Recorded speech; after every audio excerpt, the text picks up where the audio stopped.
그러니까 사람이 약하면은 불안을 감당하려고 하지 않아. 사람이 약하면은 불안을 해소하려고 그래. 그 불안 자체가 자기를 뒤흔들지 않을 정도로 자기를 키우는 수밖에 없어. 이 불안 때문에 자기가 힘들다. 불안 때문에 힘든 게 아니에요. 자기가 작아서 힘든 거야. 오늘은 인간이 그리는 무늬, 탁월한 사유의 시선까지 많은 저서들을 내셨는데요. 그럼에도 불구하고 거기에 다 담기지 않는 인사이트를 품고 계신 철학자를 모셨습니다. 저의 사심이 가득 담긴 오늘의 초대 손님, 서강대 최진석 명예교수님. 안녕하세요. 교수님 반갑습니다. 반갑습니다. 예. 네. 최근에 인문학에 대한 수요가 이렇게 일반 대중분들한테까지 광범위하게 좀 퍼져나가고 있는 것 같은데, 요즘 인문학에 대해서 교수님께서는 어떻게 보시는지요? 인문학이 유행한 거는 제가 생각할 때 우리 사회에서 6.25 전쟁 이후에 일어난 일 중에 가장 큰 의미 있는 일이라고 생각해요. 아, 네. 제가 인문학자이기 때문에 그 인문학에 유행한 것의 의미를 설명하면은 그 인문학적 높이의 시선이 필요하기 때문에 그렇거든요. 그동안에 우리 사회는 인문학적 높이의 시선을 살지 않았어요. 네. 인문학적 높이의 시선보다 낮은 시선으로 살다가 그런 시선들이 제공할 수 있는 가장 높은 단계에 도달해버린 거죠. 그러니까 이제는 인문학적 높이의 시선이 새로 필요하다. 이것을 사회과학적 용어를 빌려서 말하면은 우리나라는 그동안에 추격국가로 살았거든요. 네네네. 패스트 팔로워. 추격국가로서 도달할 수 있는 가장 높은 단계에 도달해버렸어요. 그러면 이제 그 다음에는 어떻게 돼요? 선도국가로 가야 되거든요. 또 우리나라는 종속국가였어요. 그럼 종속국가 다음에는 어떻게 하냐? 좀 더 자유로운 국가로 가야 되거든요. 그다음에 우리나라는 지식 생산국이 아니라 지식 수입국으로 살았어요.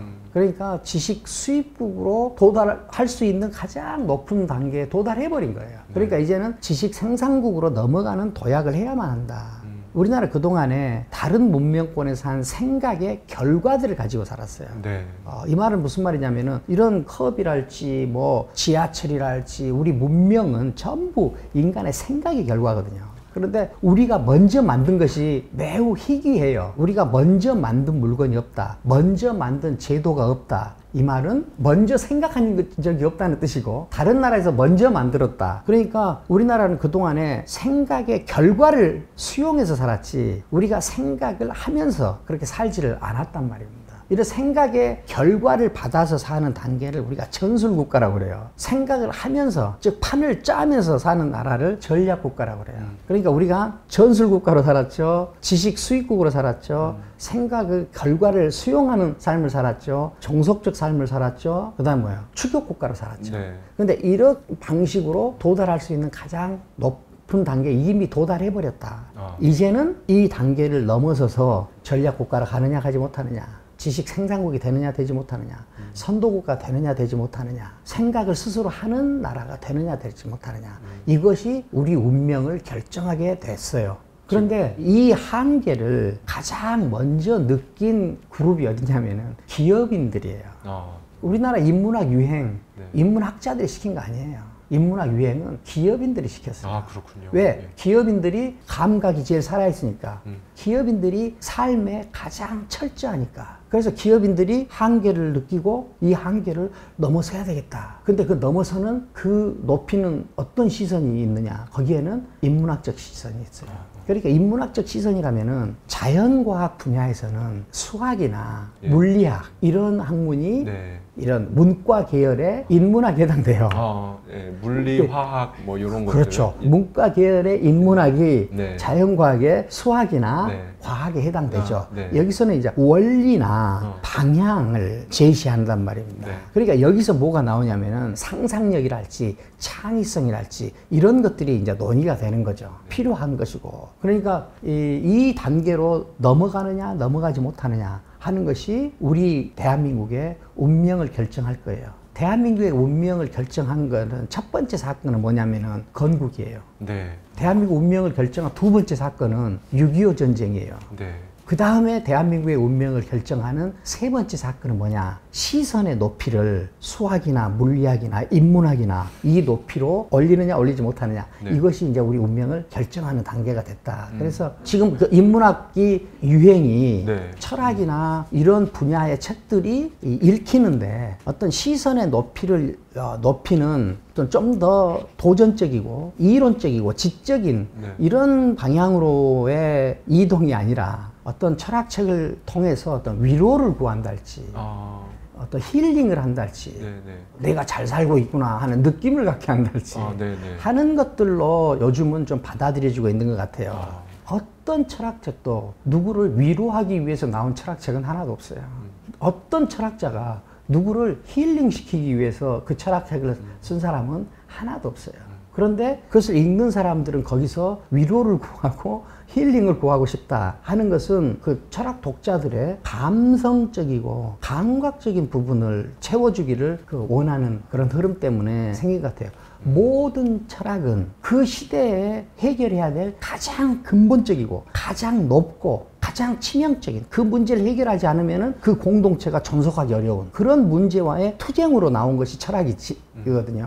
그러니까 철학은 어떻게 보면은 이 세계의 진실이 불안이라는 사실을 알게 해준다 할지 하는 공격적인 자세가 있어요. 네. 철학은 절대 따뜻하지 않아요. 근데 사람들은 거기서 위로를 구하려고 하는 거는 철학이 가지고 있는 굉장히 수준 높은 투쟁의식 이것이 유지되지 않고 있기 때문에 그렇다. 인문학이 유행할 단계는 어떤 기업인들로부터 시작됐지만은 이 시대의 한계, 추격국가로 갇힐 거다. 이걸 어떻게든지 깨부셔야 된다. 그리고 그 다음으로 넘어가야 된다 하는 철저한 투쟁의식으로 나온 것이 인문학의 유행이거든요. 그런데 그 투쟁의식이 많이 좀 꺾인 것 같다. 왜 그러면 투쟁의식이 쉽게 꺾이느냐? 그거는 시선이 높지 않아서 그래요. 왜 그러냐면은 법학이나 정치학이나 경제학 높이의 시선이 제공하는 삶은 우리한테는 매우 경험적이고 그것은 아주 잘할 수 있어요. 여기는 내일 같아. 그렇죠. 그런데 이 원리적인 영역 있죠. 네. 이거는 우리가 한 번도 경험해 보지 않았어요. 이 말은 무슨 말이냐면은 이 인문학적 높이의 시선이 중심 인사이트를 이루어낸 사회를 뭐라고 하냐면은 선진국이라고 그래요. 선진국. 예.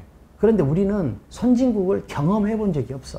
선진적인 삶, 선진적인 교육, 선진적인 태도 이런 것에 대한 기억이 없죠.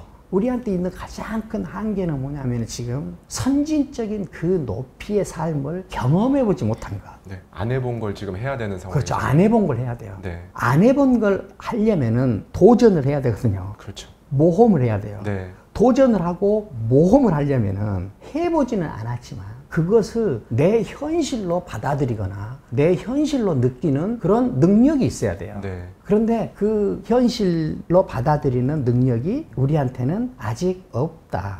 그 능력이 아직 없다는 것을 뭘로 말할 수 있냐? 우리나라의 사회 병리 현상 중에 하나가 후진국형 재난이 끊이지 않는 거예요. 근데 후진국형 재난이 일어날 때마다 언론에서 이 반성적으로 기사를 쓸 때 이번에도 대증요법, 준비 부족, 훈련 부족 이런 이야기를 쓰잖아요. 네. 훈련이나 준비 이 단어를 모르는 사람이 없죠. 그런데 준비나 훈련이라는 것이 또 안전의식 부족 이게 세 가지를 들잖아요. 그렇죠. 안전이나 준비나 훈련은 아직 일어나지 않은 일을 대비하는 일이거든요. 그렇네요. 아직 일어나지 않은 일을 대비하려면은 아직 일어나지 않은 것이 현실이다. 그것이 진짜 있는 것이다. 라고 알아야 그걸 할 수 있잖아요. 근데 우리가 대증요법만 하는 것은 뭐냐면 눈에 보이고 만져지는 그 증상이 있어야 그 증상에만 반응하는 능력이 있다는 거예요. 그러니까 아직 일어나지 않은 일은 내 일로 보는 능력이 없어. 상상력이 결여되어 있는 사회군요. 그렇죠. 상상력이 결여되어 있죠. 그럼 상상력도 아직 없는 것을 꿈꾸는 거 아니에요. 그렇죠. 없는 것이 다 뭐냐? 수학에서 나타나는 원, 이 세계 없는 거예요. 머릿속에만 있어. 이 구체적인 세상에서는 원이 없어요. 구체적인 세상에는 점도 없어. 구체적인 세상에는 직선도 없어. 그런데 그것을 있는 것으로 알고 다루어. 있는 것으로 믿고 다룬단 말이에요. 그 관념 속에 있어. 물리학, 물리 법칙은 구체적인 세상에서는 읽혀지지가 않아요. 네. 철학책 내용 어느 것도 구체적인 제스처나 이런 걸로 표현할 수가 없어요. 구체적인 것이 아니에요. 이 전문 용어로는 추상이라고 하는데 추상. 이거는 추상 영역이에요. 그러니까 우리가 수학이 발전하지 않았다, 물리학이 발전하지 않았다, 인문학이 발전하지 않았다, 철학이 발전하지 않았다. 이 말은 무슨 말이냐면은 이 추상 능력이 아직 훈련되지 않았다. 추상 능력이라는 게 뭐냐? 없는 것을 있는 것처럼 다룰 수 있는 능력이거든요. 그러니까 우리는 남이 만들어 놓은 것을 따라 만든단 말이에요. 남이 만들 때는 머릿속에서 없는 것을 구체적으로 만들어내. 네. 근데 따라하는 사람들은 이 세상에 없는 머릿속에 있는 것을 구체적으로 만들어내는 이 메커니즘은 경험을 하지 못해. 그냥 구체적으로 만들어진 것만 받아서 쓴단 말이야. 그러니까 보이고 만져지는 것만 있는 것이라고 생각해. 보이고 만져지는 것을 만들어내는 원리적인 것은 경험되지 않아요. 그렇기 때문에 이것이 난이도가 매우 높은 거예요. 그래서 지금 대한민국의 한계를 뼈저리게 느낀 분들이 그 한계를 돌파해서 도달할 그 높이의 시선을 향해서 부단히 노력했으나 그것을 견인할 어떤 힘이 우리한테는 아직 없어. 그것을 견인할 힘이 있으려면 어떻게 돼요? 추상 능력이 있어야 돼. 네. 그러니까 어떻게 돼요? 그것이 필요에 의해서 반짝 그렇게 등장했지만 지금 어떻게 돼요? 그것이 지속되지 못해요. 흔적이 남아서 뭐냐? 사람들이 다 눈에 보이고 만져지고 심리적으로 경험되는 것들 있잖아요. 네. 위로와 힐링을 구하려고 그래요. 그것이 뭐냐? 우리가 가지고 있는 이 능력의 한계 때문에 그래요. 그래서 1820년대 이걸 Great Divergence, 대분기라고 하는데 대분기 이후에 산업혁명 이후에 후진국이 선진국으로 올라선 얘기가 없어요. 후진국이 올라서다가 중진국이 갇히잖아요. 네. 중진국 갇히면은 거기가 끝이야. 중진국 함정에 함정이라고 하죠. 네. 거기서 다시 추락해. 어떤 나라도 이 중진국 함정을 벗어난 나라가 없어요. 그러니까 우리나라도 지금은 사실 중진국 함정에 지금 사실 빠져 있는 상황이라고 볼 수 있습니다. 일각에서는 여러 가지 지표들, GDP per capita, 국방력, 군사비 지출 뭐 이런 걸 가지고 선진국이다라고 지칭을 하는 시각도 있잖아요. 교수님에서 정의하시는 선진국은 일종의 헤게모니가 있었거나 현재 헤게모니 국가이거나 그렇죠. 한마디로 패권을 통한 영향력을 전 세계에 투사할 수 있었거나 투사하고 있는 국가들, 그런 선도 국가들을 선진국이라고 그렇죠. 지칭을 하시는 거죠. 그렇죠. 예. 몇 가지 지표를 가지고 우리는 선진국이 됐다 이렇게 말하는 것은 물론 선진국으로 볼 수밖에 없는 여러 가지 현상들이 있죠. 네. 얼마 전에 제 친구 뉴욕에 갔다 왔는데 뉴욕 중심가에 한국 간판들이 그렇게 많고 한국이 그렇게 인기가 많대요. 그러니까 하면 또 BTS도 있고 그러니까 그렇지만 우리가 봐야 될 게 있어요. 그런 것보다 더 구조적으로 생기는 거죠. 구조적으로 세계 자살률 세계 1위예요. 노인 빈곤율 세계 1위예요. 출산율 세계 최하위예요. 그러니까 이 구조적인 더 영향력이 있는 지표들이 우울한 지표들이 많아요. 자기 만족을 위해서 보고 싶은 지표만 봐서는 안 된다는 거죠. 철학은 가장 높은 차원에 있는 학문이다라고 느낀 게 그 어떤 것에도 다 원리가 통용되는, 예를 들면 저는 이런 생각을 해봤습니다. 하나를 가르쳐주면 열을 안다. 근데 상식적으로 생각을 해봤어요. 아니 그게 말이 되나? 하나를 가르쳐줬는데 9개를 새로 깨닫지? 예를 들어 피아노에서 개 이름을 알게 되면 도레미파 솔라시도를 하나를 배우면 10곡을 칠 수가 있잖아요. 그렇죠, 그렇죠. 그러니까 철학은 그 개 이름 같은 거 같은 느낌이 들었어요. 이걸 꿰뚫고 관통해 줄 수 있는 그런 역할을 하는 학문이라는 생각이 들거든요. 철학이 가장 높다 이렇게 말하면은 기분 나빠하는 분들이 많아요. 높다고 하면은. 그래서 그보다 더 중립적으로 보면 그걸 뭐라고 표현하냐면은 철학은 추상적이다. 추상적이다. 혹은 가장 추상적이다. 가장 추상적이다. 이렇게 말할 수 있어요. 그럼 여기서 하나 우리가 체크하고 넘어가 보죠. 생물학하고 화학은 어느 게 더 추상적이에요? 화학이 더 추상적이죠. 생물학으로는 화학을 설명 못해요. 네, 맞습니다. 그런데 화학으로는 생물학을 설명할 수 있어요. 철학은 수학을 설명하는데 수학은 철학을 설명을 못해요. 그러니까 추상이야. 예를 들어서 수학은 1 더하기 1은 2 이렇게 말할 수 있죠. 이걸 구성적으로 설명한다 이 말이에요. 수학은 이 흔적이 있어. 그런데 철학은 어떤 것도 구체적으로 설명할 수 있는 게 없어요. 그것은 완전 추상이기 때문에 그래요. 완전 추상. 네, 완전 추상이기 때문에. 그러면은 추상이 더 실용적인 효과를 크게 낸다. 그렇기 때문에 추상이 우리가 의미가 있거든요. 시선의 높이가 삶의 높이다. 그건 뭐냐? 더 추상적인 시선을 가질수록 삶에서 행사하는 영향력과 통제력이 크다. 이 말은 뭐냐? 힘이 크다. 이 말이에요. 네. 요리도 보십시오. 오므라이스 레시피 하나 알고 있는 사람은 오므라이스밖에 못 만들어. 그런데 어떤 사람이 음식의 원리를 알잖아요. 그럼 어떻게 돼요? 다양한 음식을 다 만들 수 있어요. 그러니까 철학에서 거기에 삶의 의미가 많이 알아요. 그건 뭐냐? 검사가 되느냐, 판사가 되느냐, 컴퓨터 프로그래머가 되느냐, 이것보다 삶의 의미에 천착해가지고 직업을 고른 사람이 훨씬 더 일을 잘하기 때문에 그러는 거예요. 이 인문학이 바로 그런 거거든요.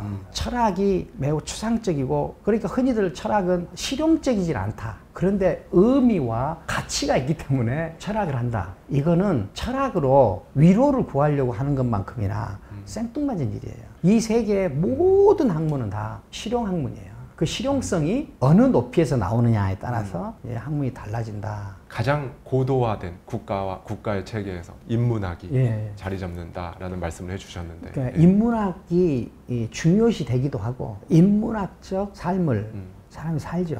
미국에서 일 잘하는 어떤 예술가들, 기획자들, 그 사람들이 제일 강조하는 게 뭐냐면은 인앤아웃이에요. 이 네 명과 자기가 하는 구체적인 일과의 일치성. 이 일치성이 있어야 잘한다. 그러니까 사람을 뽑을 때도 그 사람의 정신적인 높이 혹은 정신적인 추구, 이런 것과 그 사람이 하고 있는 일하고 같느냐 안 같느냐, 이것을 매우 중요시 본다는 거예요. 그런데 이런 것이 안 되어 있으면은, 정신적인 세계 추구하는 일 따로 있고, 물질적인 추구하는 일 따로 있고, 그렇게 되면 어떠냐? 자기가 하는 일은 이 정신적인 가치, 자기 삶의 가치를 추구하기 위해서 돈 만드는 곳으로 전락해버리고, 이 안에서 자기는 어떤 성실성도 발휘하기가 어려워져 버린단 말이에요. 그러니까 우리가 그 인문적인 태도라는 것이 따로 있고, 비인문적인 태도가 따로 있는 것이 아니라, 구체적인 삶을 어느 높이에서 운용하느냐 하는 것이 가장 중요한 것 같아요. 아까 교수님께서 기업인 얘기를 해주시면서 교수님 책에는 이제 상인의 예민한 더듬이라는 표현을 해주셨는데요. 기업인들이 가장 예민한 더듬이를 가지고 있는 이유는 그들은 생과 사의 갈림길을 걷고 있기 때문에 예민할 수밖에 없다. 가장 예민한 촉을 가지고 있다. 이렇게 말씀해 주셨잖아요. 그게 우리나라의 어느 직업군도 자기가 한 의사결정이 잘못됐을 때 그 직업에서 쫓겨나는 일은 없어요. 그런데 유일한 직종이 뭐냐면 기업인들이에요. 한 번 한 의사결정이 잘못되면 죽음이에요, 그냥. 그러니까 기업인들은 생과 사의 경계에 있는 거예요. 이 생과 사의 경계에 있으면 어떻게 돼요? 사람이 불안해져요. 불안해지면 어떻게 돼요? 예민해져요. 예민해지면 어떻게 돼요? 다 알게 돼요. 여기서 불안을 그러면은 어떻게 해야 되겠어요? 불안을 해소해야 되겠어요? 품어야 되겠어요? 불안을 품는 게 좋겠네요. 품어야죠. 품어야 돼요. 그러니까 사람이 약하면은 불안을 감당하려고 하지 않아. 사람이 약하면은 불안을 해소하려고 그래. 그 불안 자체가 자기를 뒤흔들지 않을 정도로 자기를 키우는 수밖에 없어. 이 불안 때문에 자기가 힘들다. 불안 때문에 힘든 게 아니에요. 자기가 작아서 힘든 거야. 그 불안을 품어버릴 정도로 자기가 크지 않아서 그래. 그러니까 마음이 크면 불안하는 것이 아니라 그 불안과 투쟁하거나 불안을 관찰하거나 그걸 이용할 수도 있겠네요. 그걸 이용하거나 그런단 말이에요. 그런데 이 마음의 크기가 작으면은 불안으로부터 도망가려고 그래. 감당이 안 되니까. 그래가지고 사람들이 뭐예요? 편하려고 그래. 그래가지고 마음 편한 것이 최고다는 말을 끓는 피가 있는 사람이 눈 똑바로 뜨고 말할 때도 있어요. 어떻게 마음 편한 게 최고일 수 있어? 마음 편한 거 최고 아니야. 마음 편한 거를 행복이라고 착각한다고. 그래가지고 전부 어떻게 심리적인 위안을 구하려고 그러지, 삶의 최전선으로 나가가지고 투쟁하려고 하지 않아. 불안해서 도망가지 마세요. 불안을 자세히 들여다봐. 그리고 불안과 싸워. 그러면 어떻게 돼요? 자기가 커져. 자기가 커지면 어떻게 돼요? 큰 사람이 되는 거예요. 큰 사람이 되면 시선이 올라가. 그러면 힘이 세져. 통제력과 영향이 커지니까. 그렇게 해서 인간이 한 발짝 한 발짝 앞으로 나가는 거예요.